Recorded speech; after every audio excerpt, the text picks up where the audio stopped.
Glenn, very good to see you. We get to do a little myth busting today. Your 401k is not a retirement plan. Everyone's favorite retirement account, the 401k, is a great way to save, but it is just a tool, not a strategy. So, what are some of the biggest risks of relying on just a tax-deferred 401k for retirement? Well, first of all, Erin, your point you mentioned it in the beginning is that a 401k is not a plan. It's just Yeah. one piece of a plan.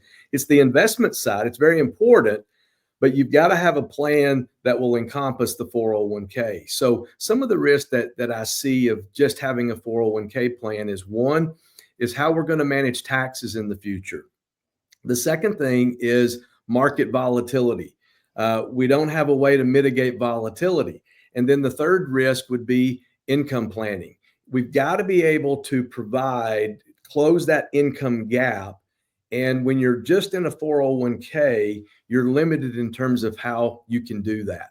hmm And there's, of course, a reason 401ks are known as tax time bombs. Beyond being tax deferred, like you just mentioned, those required minimum distributions can push you into a higher tax bracket in retirement.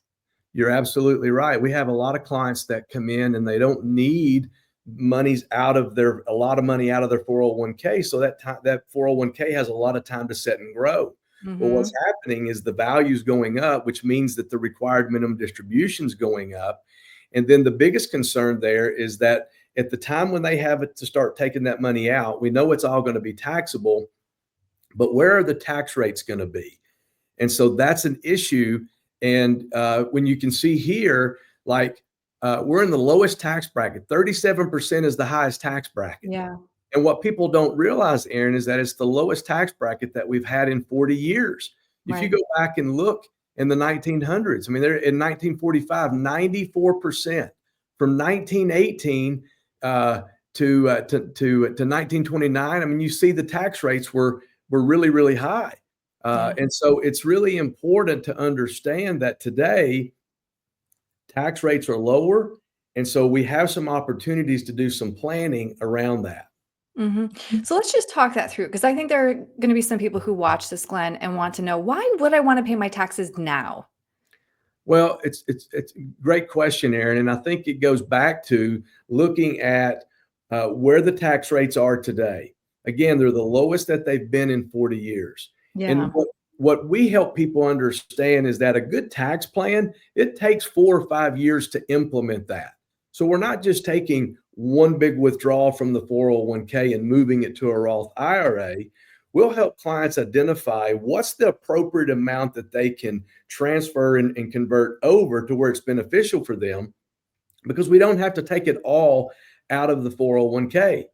But we'll help clients. We have a study that we do to help them get to a 0% tax bracket. And what that means is that we want the RMD to be offset by the standard deduction. And so once Mm, we know what that number is, now we can build a plan, especially if they have time where they're not having to draw on those 401ks. We could put a conversion plan in place that may take 4, 5, 6 years to do, but that also helps reduce the impact of the taxes because we're spreading it out over a 4 to 6 year window of time. I see. And as you mentioned before, it all comes back to turning your savings into an income stream. So, what should we be considering in addition to our 401k? Well, in a 401k, I like to think of it this way. A lot of folks will tell you, and advisors out there will say, hey, you just need one bucket. Have all your money in that one bucket. And if you can earn, 6, 7, 8% per year, if you draw out 4 to 5, you're going to be fine. And that could be one of the biggest mistakes that people make. Yeah. What we help families understand is that you really need a 3 bucket strategy. And we call that safety, income, and growth. Safety is your cash. That's your emergency money. But then that income bucket, we're really going to close that income gap by identifying how much income we need to close the gap.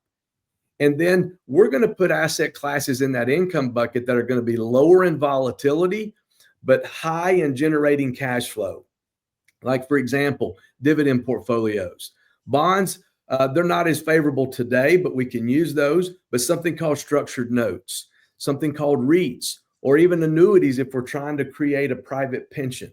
But the Mm. bottom line is that all the income that's going to be needed in retirement is going to be solved by having the money in that income bucket. And that leaves that growth bucket left to grow. And in that bucket, we're focused on using asset classes that they won't have as much volatility as the market.